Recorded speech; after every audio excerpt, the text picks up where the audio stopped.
Welcome back to the Mediocre Alaskan Podcast. I have Jason Holliday on from the Holiday Harvest Podcast. Thanks for taking some time out of your Sunday, man. Yeah, I appreciate it, Jeff. Thanks for having me on. So we just were on the video very briefly, and I saw you had some nice white-tailed deer up behind you. Are those kind of your primary quarry there back east? Yeah. There's here in Ohio, it's pretty much just whitetails. There's really nothing else big game wise in the state. Yeah. So this side of the Mississippi, I'm just a whitetail guy. Kind of born and raised in Northwest Ohio here, and that's what I've been chasing pretty much all my life. One of the biggest questions. It seems super, super intimidating for me as an Alaskan to think about going east to hunt whitetail in just the sheer amount of private land. It seems like Alaska would be the easiest place to go, not intimidating at all because you don't have to worry about private versus public since so much of it is public. Is it hard to find places to hunt whitetail back there? Yes and no. I mean, you're right. There's a lot of private property here in Ohio, and a lot of it is, generational, handed down from the generations. So you go knocking on a door, chances are, that guy's son's hunt or his grandkids hunt, or he's just got a dude that's been hunting for years and years. And yeah, so it is hard. It's not impossible to get, access. I mean, I think what happens a lot of times is people just don't have the nerve to go knock on a stranger's door and ask permission or ask it the right way. Maybe they just ask if they can hunt and they get shut down. So they're not bringing any value to that landowner's table. They're not asking if there's anything they can do to, access the property. If there's chores that need to be done around the farm, or if there's a, pile of wood that needs to be split, no one's bringing any value. They're just asking for something. And I think that maybe turns a lot of, especially here in the Midwest, man, there's just kind of a different culture here, people's word still goes a long way. Hard work still goes a long way, to gaining permission, but there is some public opportunities too. Obviously nothing the size of Alaska, or anything like that, but there are public land spots. Some of them are, 25 acres and some of the public spots down in southeastern Ohio, just southern Ohio in general, can be tens of thousands of acres down there. But up here where I'm at, it's really spotty. Like you just kind of have to know, you know what I mean? You got to kind of have to know, because some of these public land spots are just old farms that the state of Ohio bought up. And they can be real gems. So you just got to kind of do your research and get out there. So the opportunities are there, but the downside is, public land hunting, especially in the last couple of years, Jeff, you've probably seen it too, especially out west, has just exploded. And it's no different in Ohio, with the advent of these digital mapping services like Onyx Maps, for instance. You can find public land where I remember back in the day, there was a book here in Ohio of like all the public land spots. And it was like the Bible. And actually, no, it wasn't like the Bible. It was like the Holy Grail because only so many people had it. And I remember like it was a while back, like somebody was trying to sell it on eBay for like a pretty high price. Like it was just a book of public land spots. You know what I mean? And I remember me and my buddy Jeremy talking about it like years ago. Like so-and-so's got the book of all the public, man. There's like, it's everywhere. Now you can just like download a filter on Onyx and find every single piece of public land in the state of Ohio. So yeah, it's definitely changed quite a bit for sure. How do you ask permission to hunt someone's private land? Do you like roll up with cookies? Is it a pie type situation, or is it just good morning, sir? Yeah, you just kind of gauge the situation. You could, if you're a member of a some sort of something in the community, let's say a church, for example, out here in Ohio, like every church, there's, run by farmers, you know what I mean? There are a lot of farmers out there, farmers own land, farmers own woods. So I guess the best thing to do would be to, possibly approach that farmer, that landowner at an event, strike up a conversation, introduce themselves. I wouldn't go rolling up in the pickup truck with the dogs in the back, or already dressed in camo, looking to hunt that day. I would do it after the season's over. kind of show up, like present yourself in a professional way. I'm not saying put on a suit and tie by any means. That might get you run off the property faster than Yeah, banker. camos and Carhartts. But no, I honestly I think the way to do it would be to just introduce yourself and just say, hey, I'm looking for a piece of private ground that I can hunt. I'm a responsible, fill in the blank bow hunter. Let's say, I'm a responsible bow hunter looking to be the only one to access a piece of property, and I wondered what I could do to gain permission. What kind of value can I bring you to have the opportunity and the privilege, to hunt? Because that's really what it is. Back in the day, I had people stop at my mom and dad's house and just, can I hunt here? And it's like, no. And then there was people that kind of went out of their way to, really like put forth a really good effort. And the answer was still no. But it's like, well, damn, that guy really put forth some effort. So at some point in time, he's going to get somebody to say yes. So, I think introducing yourself and then, asking what you can do for them in return for the opportunity, the privilege to hunt, maybe 3 or 4 times a year, or, and if they say no to the deer hunting thing, maybe they got a coyote problem. A coyote, did you have a coyote ever kill your cat? Oh, you did? Oh, okay. Well, I can coyote hunt. And then, you find a way to, create a relationship, as opposed to just, people hunt this property, these properties, and they get permission once and they never talk to the landowner again. And the landowner doesn't even remember who they're letting hunt their property. Next thing you know, they're bringing people on there with them, and next thing you know, there's another guy hunting there that said, well, Billy said that you gave him permission, and I'm a friend of Billy's, and I'm gonna hunt here too. And that's how stuff gets shut down real fast. Yeah. And trust me, I've seen it. I've bore witness to it. I have one piece of property that I've had since I was a kid, really. And the gentleman that owns the farm, continues to let me hunt. We have a great relationship, and things like that. So, but and those are rare. So when you do, you kind of have to like cherish it. Right. You really have to cherish it, because it's special to be able to have that privilege to hunt someone else's property. Yeah, I think there's something there that us public land hunters could take if we had that same level of reverence for borrowed land, that we have the opportunity to be on this land, and it could go away, and so I'm going to take care of it. I'm going to be a good steward of it. I'm going to make sure that I do everything correctly. I think that's something that's missing from the public land. I think we have it as entitled sort of attitude. I can do what I want. It's my land. I'm a public landowner. I have the T-shirt, but then we end up trashing it. It's just like, yep. I know. If we would just. Yeah, I know you can be there, but that doesn't mean that our freedom supersedes any sort of ethical decisions that we make, or any sort of mindset that we should enter with. Yeah, no, absolutely. And I think you hit the nail on the head. I think a lot of people, even in the limited time that I've been going out west, in these vast acres of wilderness areas and things like that, and I still see trash. I still see somebody's old campsite and stuff that they left behind, a Snicker bar wrapper or something like that. And it's like, damn it, guys, don't anybody be surprised when some of this shit gets knocked down, or shut down or blocked off or whatever, because, people are trying. I'm not saying everybody, but, everybody could be doing a little bit better to police themselves and the other hunt. And it's not always hunters too, especially out there. It's not just hunters. So I don't, there's a lot of hikers and mountain bikers and, people just enjoying public land. So it's not just hunters. In fact, I'll go so far to say, I'll be a little bit biased here. I think hunters probably think about it the most. I think, as being a hunter naturally, like, you just feel a little bit more connected to the land. I'm not saying people that just enjoy hiking and mountain biking don't, but I think there's a more of a primal, desire to like be a steward of the land. At least I have that hope. Yeah. You know what I mean? But there's still some hunters out there that, and I've seen it with my own 2 eyes, even here in Ohio. It's like, I can't go 400 yards without picking up a an old Skull can or a Mountain Dew bottle or a beer can. It's like, man, and it's just it's sad, So we're definitely gonna be the death of ourselves if we don't, Yeah. we don't start picking up our trash at the very least. Yeah.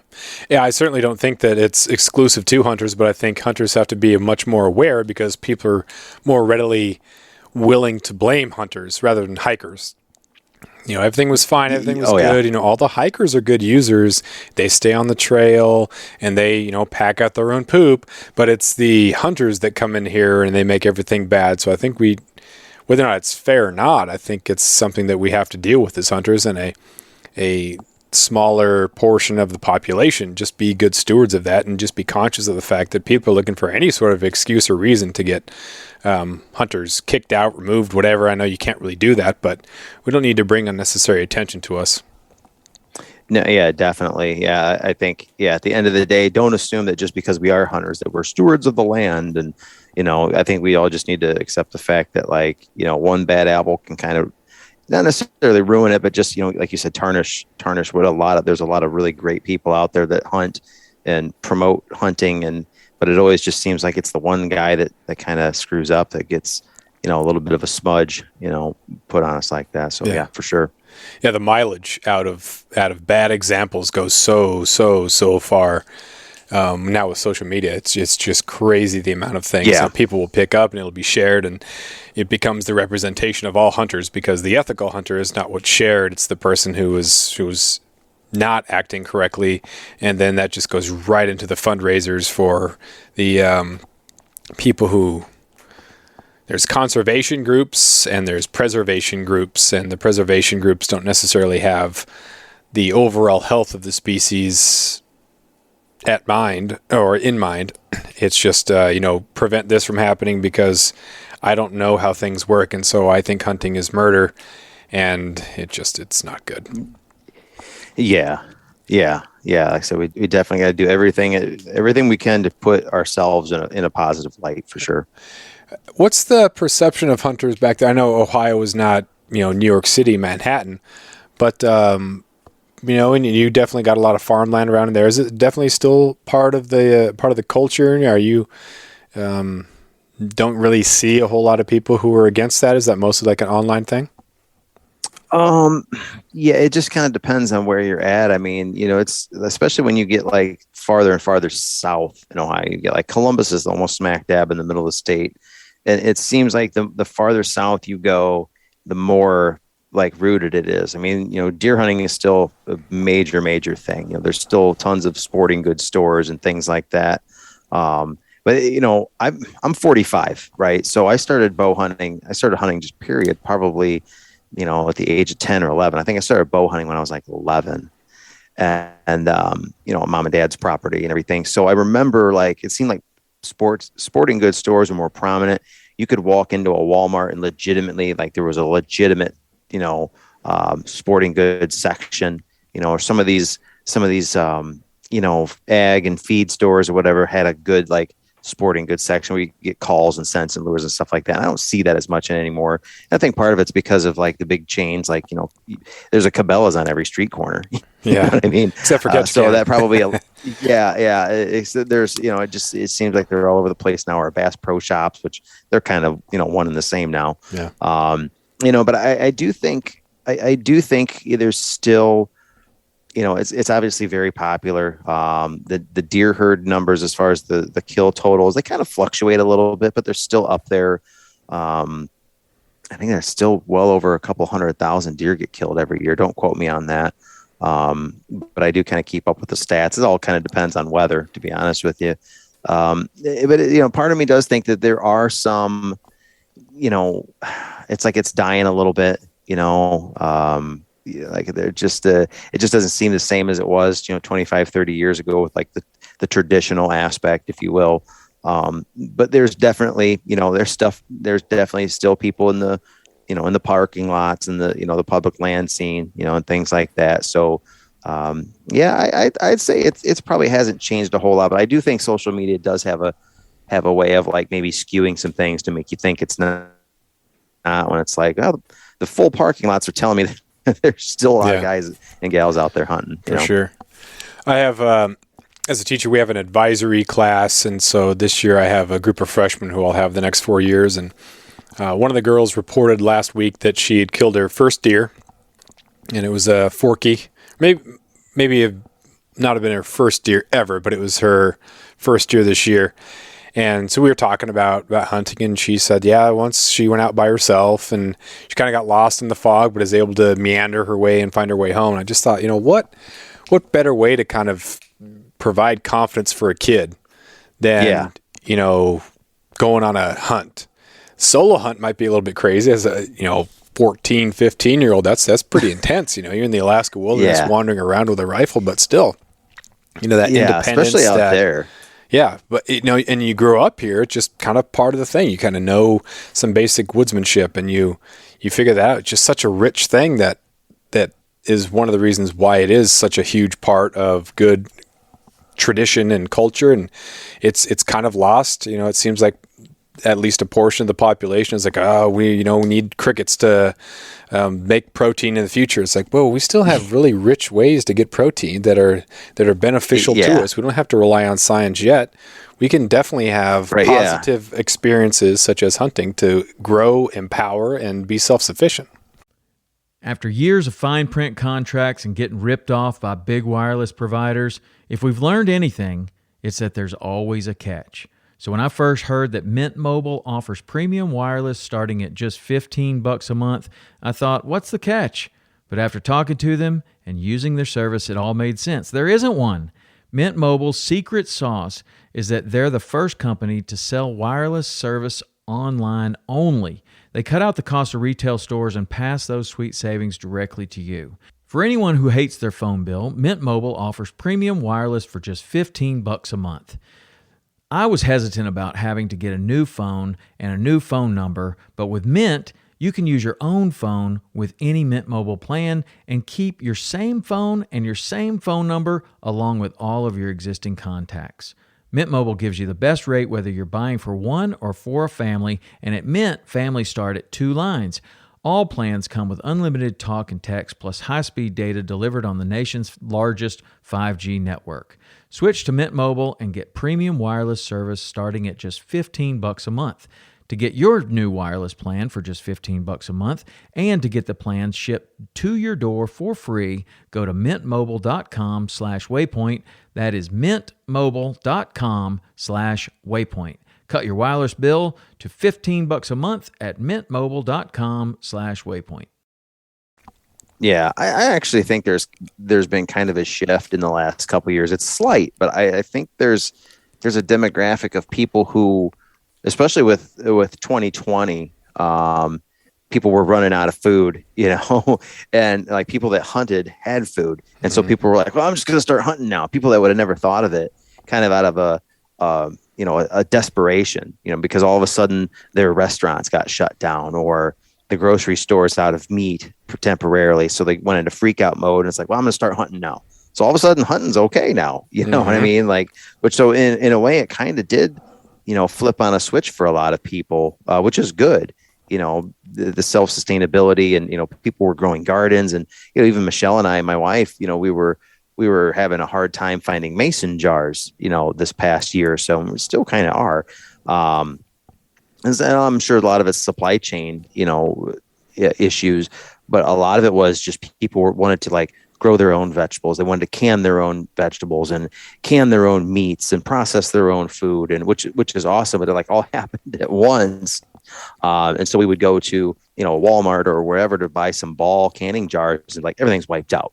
Yeah. We get on these little forums and things like that, and people are, like they're buying stuff in bulk and all of these things. And it's like, damn, man, it's cool, but at the same time, it's like, we need more jars, or whatever. But it's definitely, I think it's pushing its way slowly, which is, like I said, a good thing that people are leaning. People that weren't thinking about hunting before are starting to think a little bit more about, so like it's popular, you know what I mean? It's becoming popular, like growing your own food and like hunting.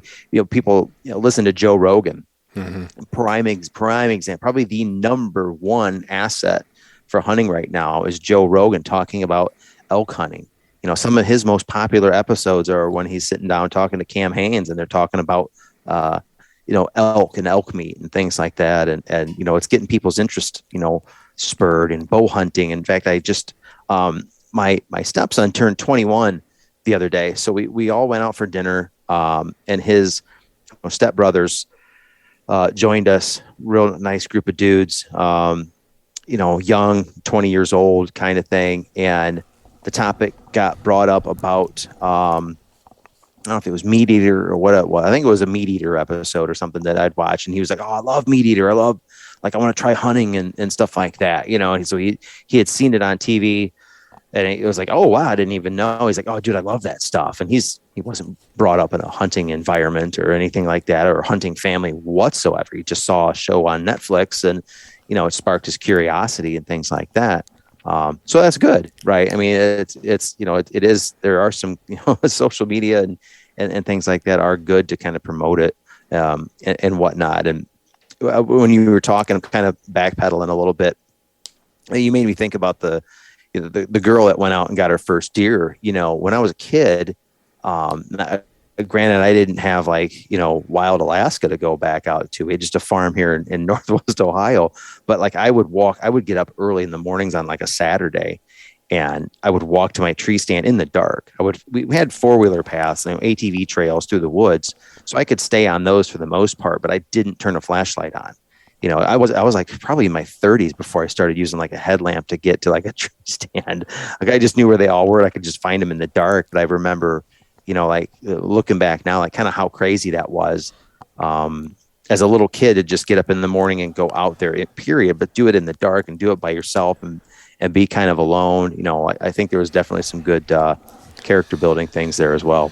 Yeah, talk about being alone with your thoughts, because that tree stand program where you just sit all day seems so crazy. When we go rut hunting, you kind of in the Alpine, you can go up to the top of the mountain, you can glass around and try to make a move on something. And we have pretty good populations of deer, so it's pretty much any mountain you go to the top of that doesn't have a whole bunch of hiking trails. You glass, you see one, you go make a move. During rut here, we have those thick forests, and so we look for these swampy little areas called muskegs, and you kind of call into it, wait between 15 and 45 minutes, then you move on to the next one. So I can't imagine being up in a tree most of the day.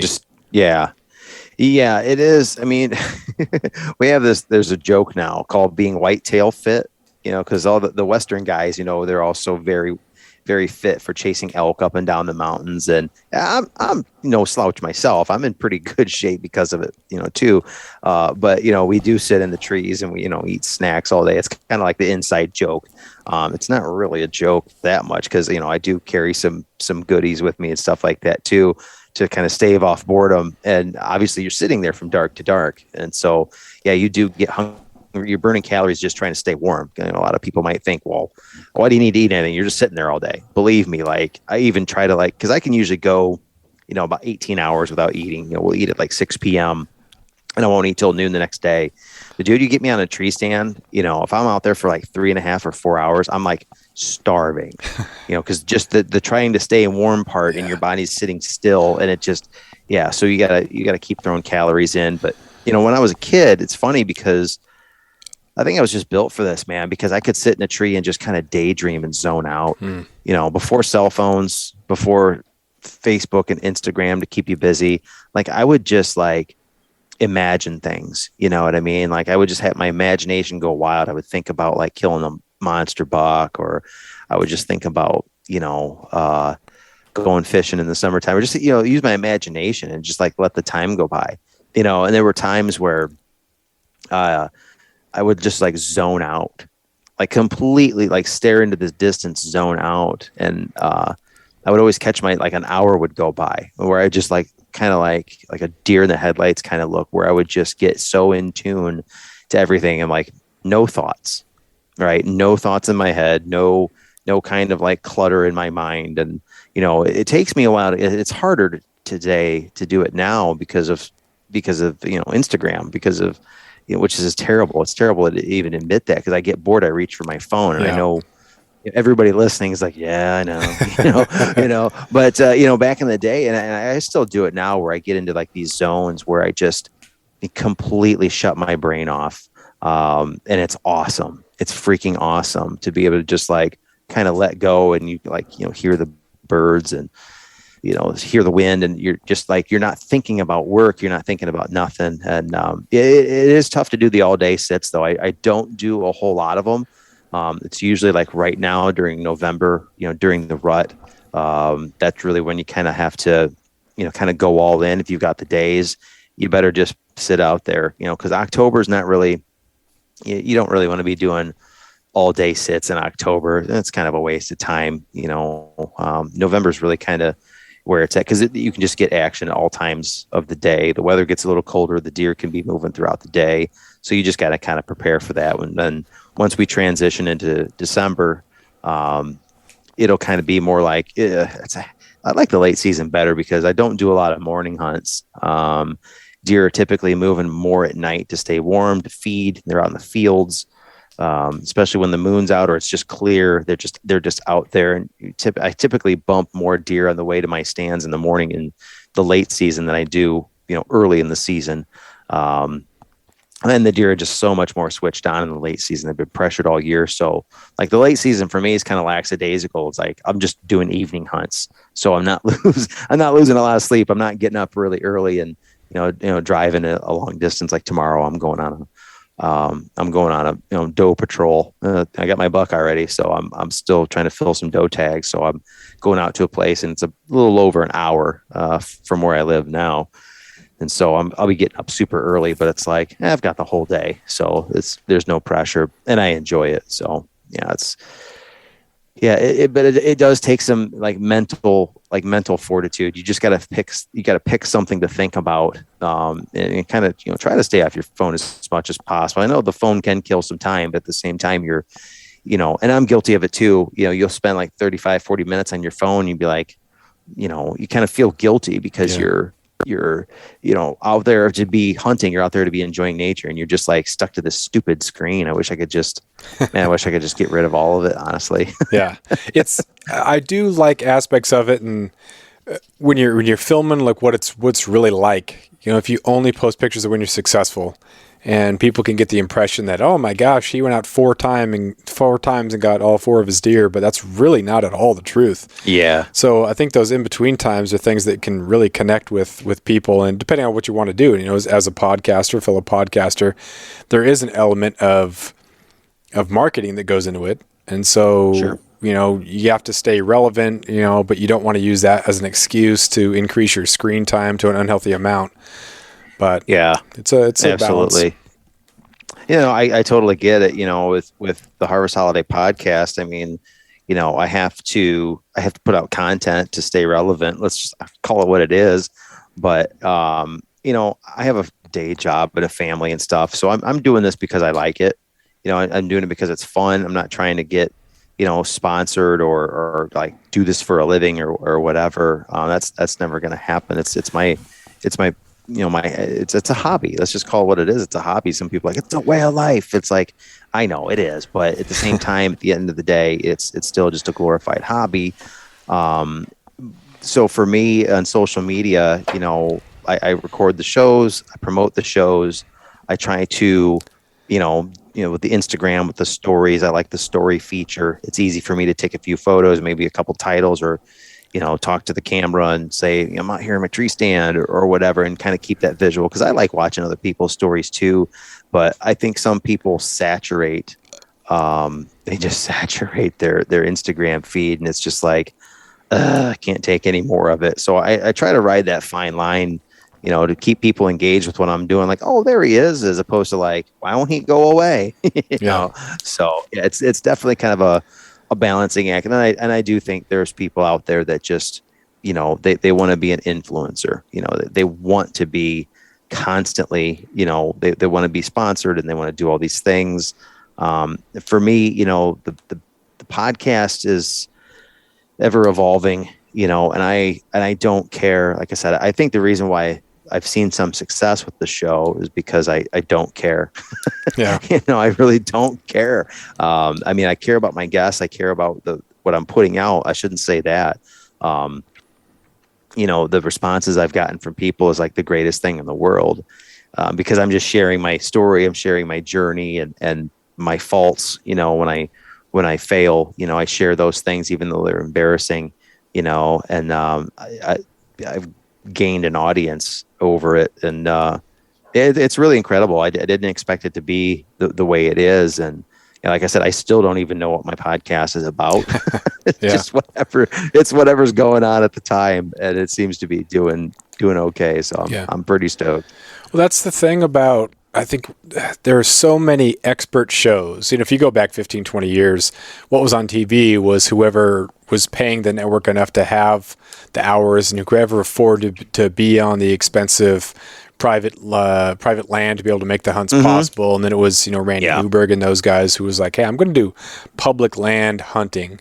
And that kind of opened the gate. And then, of course, Steve Ranella. And then now it's public land crazy. And the podcast world is saturated with people pretending or trying to be experts because they want to be names in it. But the people who I like to listen to are the people who maintain that authenticity through everything. And you can hear that. And you can sense that in the content that's being made. Their goal is not to be an influencer. Their goal is to create a product that is of value. They're not looking at people as just, how can I separate you from your money? How can I get you to share me? It's like being yourself. And that's kind of I care, but in the same way that I don't care. It's like I like having the power to talk to whoever I want to about whatever I want. And that is awesome. But at the same time, I also want to, it costs money to get, a nice set of headphones, right? And then to host stuff and to get a nice, it takes some money to do that. And so ideally you'd be able to make at least enough to cover the costs. But it's nice to not have, if I'm going to stop teaching to be a podcaster, that's not going to happen. You're right. Yeah, exactly. Yeah. Like I work in the financial industry, you know what I mean? So I do retirement planning and life insurance and annuities and things like that. My wife and I both do. And so I'm not quitting my job to to host a podcast or get, paid to wear a certain pair of pants or whatever. In fact, when I started the show, it's kind of funny when I was listening to you talk about, buying a set of headphones and stuff. I could not afford anything when I did buy it. I put it on a credit card that was already racked up way too high. Like it was one of those things where, I just told my wife, I'm like, I'm starting this podcast. Even though I couldn't afford it at the time, I swiped a credit card and I bought a used laptop that I'm currently using right now.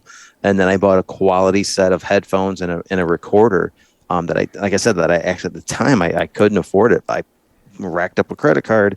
And it was seriously the best investment. Even though I didn't know what to do or what to do with the show, I just knew I wanted to just throw on the headset and start talking, dude, and put something out there. And nobody listened to anything for the first year. And then COVID hit. COVID hit, and it was really crazy because it was almost a full. I started in April of 19, and March of 2020, almost a year later, I was like, I don't have time for this. I'm not really into this. I don't, just kind of not getting any traction, and it's just not as cool as I think because it's a lot of work, right? It's a lot of work to put a show out every week, and I had to teach myself how to edit. I had to teach myself how to use all the tools. It's not just record and it just magically goes into podcast land. There's a lot of work that goes involved. It's involved into it. So 2020 hit, and this is the craziest thing. I was at work one day, and they basically pulled us into this conference room and told us that because of COVID, if people want to go home and shelter in place, you got two options for 2 weeks. Okay, you get 2 weeks. You can either take it unpaid, or you can take it paid. But you'll use your vacation time. But either way, your manager can't tell you no. No one can stop you. There'll be no ramifications. So you just have to let us know within a certain amount of time. So I instantly, when I was sitting there, I'm thinking, I'm doing this. I'm going to take the next 2 weeks off of work, and I'm going to dedicate myself, excuse me, to this podcast and just, some projects at home and things like that. Because my wife, she was my fiance at the time, she was already taking paid leave off from her former employer. So she was already at home. So I wanted to be home with my wife anyhow. And I'm like, this would be a great opportunity. So when I talked to her about it, and I said, I'm going to write this list of people that I want to, invite on the show. And I'm going to commit to asking every single person. That's my goal over the next couple of weeks, is to like get some guests on and like one final push, and really like take this podcast seriously. And dude, it was crazy. Like everybody said yes. Like the first person I asked was Ted Nugent, and he said yes. So I got Ted Nugent on the podcast, and that was such a big confidence booster to get him on there. And then I reached out to John Barklow, who's the big game product manager over at Sitka, and wrote him a nice, and everybody I reach out to, I try to be really thoughtful with my ask, as far as like getting permission to, or getting them to take time out of their lives to be on my show. So I wrote him a nice note, and like I do everybody, and he was like, yeah, man, that sounds good. Let's do it. And I've had John on 4 times now, and he and I are actually really good friends outside of Sitka and outside of hunting and stuff like that. We stay in touch throughout the entire year.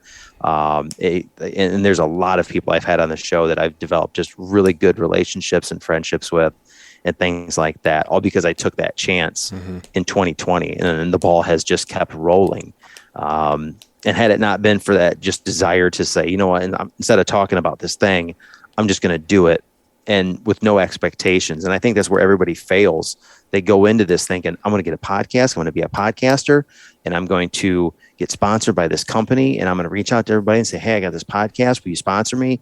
And they wonder why they say, they get told no, because they're asking right off the get-go. They're asking for a thing, instead of giving some kind of value, bringing value to the table and ask for nothing in return. That's the difference. And I think, I try to keep and be very mindful of that. Not when I promote something, I'm doing it because I believe in whatever the product is, or whatever the ideology is, or whatever, not because someone's like telling me to or paying me to, or because I even want something in return. All I want to do is provide value, whether it be entertainment or education. I just want to provide some sort of value. And then, like I said, the byproduct of that, maybe, some free gear. From time to time, I've gotten some gear from a couple of different companies, and that's cool. But the big reward for me, really, Jeff, is, that message I get from some random stranger that's like, man, I really enjoy what you're putting out, man. It helped me out in a way, or it's just entertaining or whatever. And it's like, so that's, over the last, year and a half, that's been like the biggest ROI, is having that connection with people, and knowing that you're providing something, and what you're getting in return, that positive feedback is way better than any free, backpack or a coat or anything like that. And I know I'm going on a hell of a rant right now, but it's just something that's kind of always on my mind, because I'm starting to get asked the question about, the podcasting and things like that. And just like everything else, you got to do it for the right reasons. Even a job, even if you're just going to work to make money, and I get it, we all have to make money and pay bills and things like that. But if you're not passionate about it, you're not going to love it. You're not going to want to get up out of bed. And it's, I'm finding right now in this new career, it's, happiness isn't about money, just like in, this outdoor industry, it's not about getting gear. It's about providing a service and providing value. Cause, I could be making more money, but right now I've, my time is money. You know what I mean? So, it's definitely, it's the whole 2020 thing, the whole, taking the leap with the podcast has definitely been an incredible, learning experience for sure. Yeah. I was trying to do it as cheap as possible for as long as possible. So I think I went about 3 years until I really upgraded. And it was because a comment on an Apple podcast review said, great content, but terrible sound quality. And it was after I did a caribou recap with my buddy Harrison up in Fairbanks. And I just had this little recorder on the table, or may have been my phone actually, and it was just terrible voice or terrible audio. But, just authentic Alaskan talking about caribou. So it was good content. But so that was kind of what made me buy better stuff. And I think you hit on this big time with the providing value. There's a lot of people, entrepreneurs especially, who are out there, and it's like they're preying on perceived inadequacies. They're trying to make you feel insecure, inept, whatever, so they can sell their product as this is going to solve your problems, rather than, hey man, this is good stuff. This is authentic look. It's not a sales job, right? Outdoor entrepreneurs can sound a lot like that stereotypical used car salesman, and it's kind of gross. Yeah, no, it absolutely is. And one of the things that, because if anybody listens to the show, I obviously, there's a few companies that I really promote pretty heavy. And one of them is Sitka. The other one is Cafaro International. And I was promoting those products before, I knew anybody from either of the companies. I did it for free. Basically, I purchased gear from as a consumer, at full retail price. And actually kind of a funny story. I can kind of tell it now. The reason why John Barklow did the podcast with me when I reached out to him, because I was really nervous about asking him, because it's like, it's John Barklow. He's the big, he's like the guy, over there. And the reason why he said yes was I had already done some gear reviews for Sitka, not for Sitka, but stuff that I had already purchased from them. And I just talked about it on my podcast, right? I think it was like the base layers. I was just talking about their base layers and what I liked about them. Kind of read some stuff like right off of their webpage and was like, this is what it's made out of, kind of thing. And it's like, look, I used it for the first time out west, and it's like blew my mind. And I just had like this 20-minute gear review, and I was really just honest about it, and nobody paid me to talk about that stuff. I talked about it because I liked the product. I was promoting it because I truly believed in it. And he just picked right up on that. He's like, the reason I'm doing this podcast because you promoted this stuff without asking for something in return, or you didn't ask for gear to promote, if that makes any sense. So at that point I was like, I think I might be onto something, you know what I mean? So, I don't promote anything I don't believe in. The things I talk about because I believe in it. No one's got to pay me. I've got a job. Yeah. I make a living, so I'm doing this, and I think it's working, because I have no problem telling somebody, instead of going and buying a $200 pair of pants for this elk hunt, because I got sucked into it too on my own. I dropped like damn near $2,000 for my first elk hunt on clothing. And, I'd love to go back and just slap myself. I mean, it's all paid for now, but at the same time, dude, you could have done this for like $500, if that. Yeah. you could have walked into Walmart and walked out with 3/4 of what you needed and just bought like a base layer top and a good puffy coat, or even a used one over at like TJ Maxx or something like that, and gone out to, the thing I say the most, when I talk to people about the elk hunting thing is like, especially if you're coming from Ohio, or just the East Coast and you've never seen the mountains, like the Rocky Mountains don't care if you're wearing $2,000 worth of Sitka or $100 worth of, Walmart camo or whatever. They'll happily, pound you into the ground no matter what you're wearing if you're a first timer. So it doesn't matter if you're, wearing all that gear out there, which it does work. It provides comfort and things like that when you layer it properly. I'm not saying that, but, my thing is to promote, because I don't want people to think they can't go on that hunt because they can't afford $2,000 worth of high technical clothing. You know what I mean? I want you to go to, if it means you got to go to Walmart and buy a $20 pair of Wrangler, outdoor adventure pants and a $50 tent, just to get out there in a cheap sleeping bag for this year. Hey man, you're going to have an adventure. You know what I mean? Trust me. Cause I went out there for the third time with like, wearing the Sitka catalog, and I still got skunked. You know what I mean? So it don't matter. There's some dude out there that's still rocking the, the flannel and the and the green pants, and he's go out there and he's killing because he knows how to hunt the mountains. Yeah. So that stuff does not make you a better hunter whatsoever. Sitka is not a scam. The belief that you have to look like that in order to be a good hunter, and there are some people who kind of push it like that, but that's not at all what it's like. It might make you more comfortable. And I think as hunters who only get like 1 or 2 opportunities per year, maybe, you have your deer camp or your big hunt. And so, you can go into the store and you can walk around and, we spend a lot of money trying to look like hunters and identify as hunters well, what do you like out in the woods? Can you actually hunt? That should be the primary thing. But, we can't hunt the entire year. Like in Alaska, we can most of the year. So I think it really preys on us, and we're always looking for gear when we're not hunting, and that's most of the year.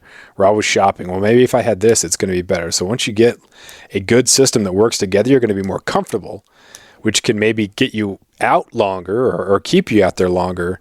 But ultimately, a good hunter is someone who has been out there and is getting better through experience, not through gear. But that all said, of course, yes, having a good set of gear, like I have a Sitka system. It's awesome. Love it. Had it for 4 or 5 years. The pants are totally destroyed, so I need new pants.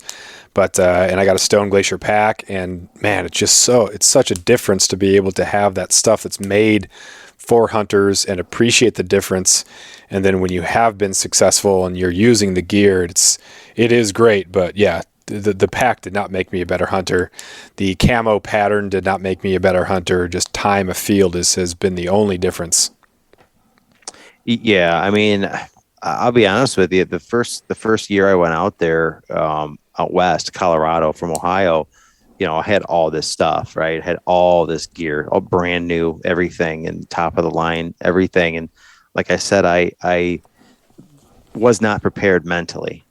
Mentally and emotionally, I was not prepared. I'd never been that far away from home by myself. I hunted with a friend, and he ended up getting really, really ill, and it turned into a solo hunt. So wasn't prepared to be doing that. And I made some major mistakes. I spent more money on gear, and I didn't even have a communication device that first year. Isn't that dumb?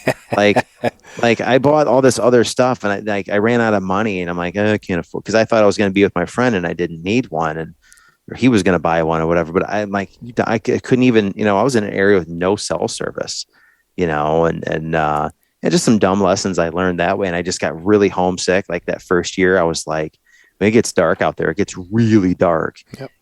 And there's this, this word, this romanticism, we romanticize the West or just adventure area, especially places like Alaska. And then you get out there alone, really, truly alone for the first time. And it's an adjustment, man. And that's one of the things I've been trying to really tell people about, because it's like, I got thrown into it too, man. I was going to go do, 5 or 7 days or 10 days solo DIY OTC elk hunting stuff. And, I got out there on night number 1 that first year, and I'm like, I couldn't get into my tent fast enough. When it got dark, I was like, holy shit, I got to get in here. And I had this teepee. It was a Kafaru sawtooth. And I had the wood stove, this little medium box stove. And I got a fire going like really quick just to like have, like that fire was like my only friend, out there. And it was just, I just remember the feeling of like anxiety and a little bit of fear, which is, it's silly because it's in your head, but it does truly sometimes feel like every bear and every mountain lion in the mountain is like literally coming for you. It's not, but like, if you're not used to that, and to both of our points, like you're spending so much time on gear and focusing on what looks cool and, all of those things, you need to be spending some time going out and actually go camping by yourself for a couple 2-3 day weekends that isn't far from home, or get back into some wilderness areas and really hike with a pack on, and spend as much time out there alone as humanly possible before you go dumping thousands of dollars worth of gear out there. Because I guarantee you there's dudes that go out there, drop a ton of money on high technical clothing, and they try to do this thing solo because no one wants to go with them or whatever. And they do it once and they're like, yep, I'm done. Yeah. I'm done, because it was just overwhelming or whatever. Yeah. I did with my first fly rod. I bought one of those cheap $50 starters just to see if I was going to like it. And I was like, not too sure. I wasn't catching fish. Then I caught my first fish. I thought, okay, this is pretty sweet. So I upgraded to a 150. $150 rod, and then I could kind of sense what I liked and what I didn't. And then from that point on, then you go down the vortex, and it's like, oh, I'm going to be doing this for the rest of my life. I need better stuff. Yeah. And so you start appreciating the premium stuff, and then you're outside, and you're like, well, I'm really, really. I'm hot, but I need a little bit more ventilation, so it needs to breathe more. And up here, the big problem in Southeast Alaska is stuff that if it breathes, it's not going to be waterproof. And you need waterproof stuff here. Like water resistant does not work. So you want stuff that doesn't breathe just because you're going to get wet. And it's, the best thing to do is go with rubber. And that's what, sometimes if it's really sloppy, we go with the like Grundon's fishing gear that you see on like Deadliest Catch. They make some lighter stuff. So I think that's just what you have to do unless you're willing to get wet. So then you start looking at what you get for that expense and what that cheap stuff can't provide you. But you only find that out through experience. And you can spend money to look the part, but then you're like, oh man, I spent all this money, and gosh, I'm not sure if I'm going to do this again. Yeah. I've had a couple of those moments. Like I said, last year was my third year, and I did the same thing. I got out there, and it was, I was by myself for a couple of days, and I was writing in this journal. I'm like, I am not a solo hunter. Like I was just getting really down about it. Like this sucks, man. I'm not like talking to anybody or whatever, and and once I left and everything, I'm like, because I have a hunting partner now, my nephew and I, he lives out in Colorado. So he's all about it now. He's like really geeked on Western hunting. So we're going to hunt again in 2022 for elk, which is awesome. But if something were to happen and he's like, I can't go or whatever, I'm not missing a September. I'm just going to have to put my big boy pants on and plan it to where maybe I only do 3 days. And then I come out for a day and go get a cheeseburger, and then I go back for 3 days or whatever. Like I'm not going to give up. Yeah. When I'm out there, I'm like mentally kind of beaten up, but he and I had some really good talks, and, finding you, because you really find out about yourself out there, and I have no problem telling people I come off the mountain early a couple of times. And, the first 2 years I came off early because I got frustrated and kind of, lonely or whatever you want to call it. I wasn't as prepared as I thought I was. I had all the cool clothing, I had all the good stuff, but there was other things that, social media doesn't tell you to focus on. There's all these elk calling courses, and there's all these fitness, elk fitness courses. And there's, all this other stuff getting pumped in your head that's cool or whatever. But no one wants to talk about like the mental toughness aspect out there. And there are some resources out there now. I actually just finished reading a book by a gentleman named Michael Easter. It's called The Comfort Crisis. Yep. Jesus, I wish I'd have found that book like a year ago. Which I'm actually going to probably be getting him on my podcast early next year, which is cool. But so that's really my focus going into 2022 from a hunting perspective is mental toughness, even in the whitetail world. I always, I think I can just do better mentally when I do some of these longer hunts, but like for the Western stuff, and not to beat a dead horse, but it just needs to be repeated. Like, all that gear is only so good if your mind isn't in shape as well. So that's definitely going to be my focus going into 2022. Yeah. What, so whitetail, elk, what else are you looking at for 2022? Probably just whitetails and elk.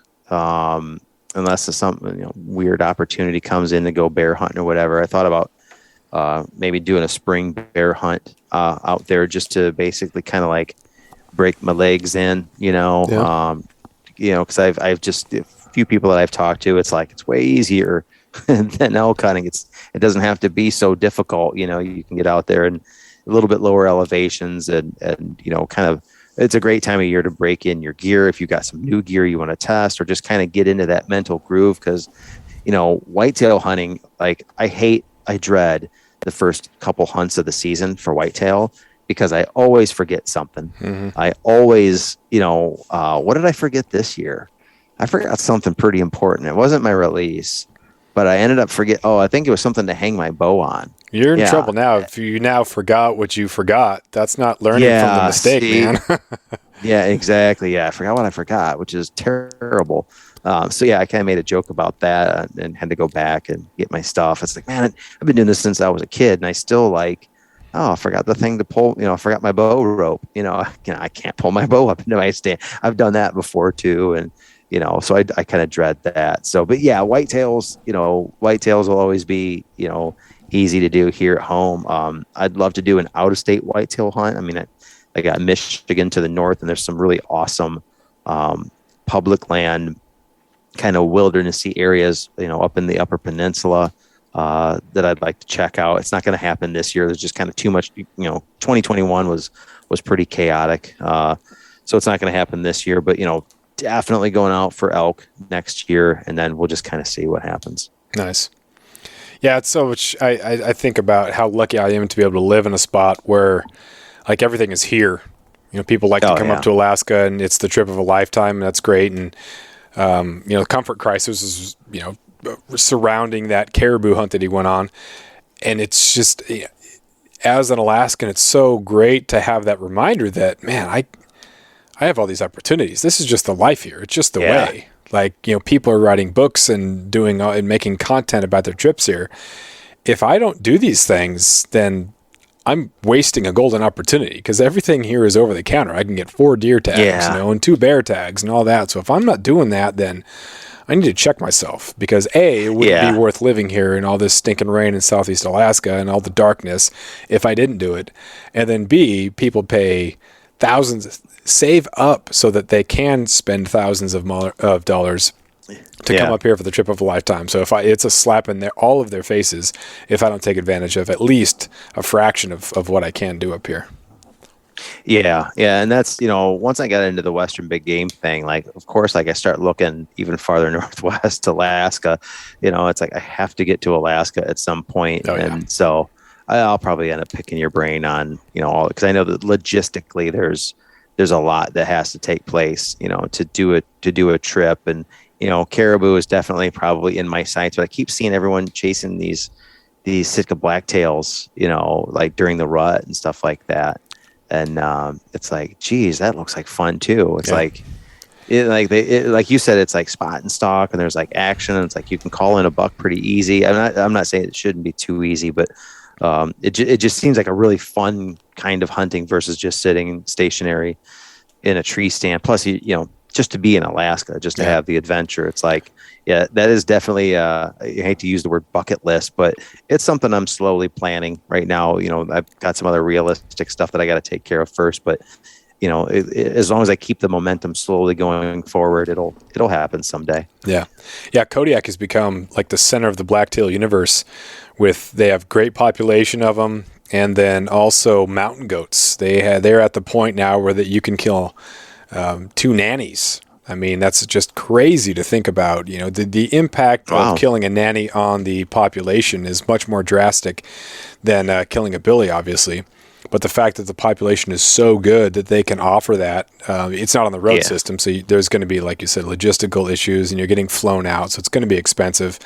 But, those populations, and it's great. I've never been to Kodiak, and I don't need to go there. I'm curious about what it would be like, but there's some other places that are great too. Southeast Alaska used to be really popular for whitetail, or for blacktail, but things have changed a little bit.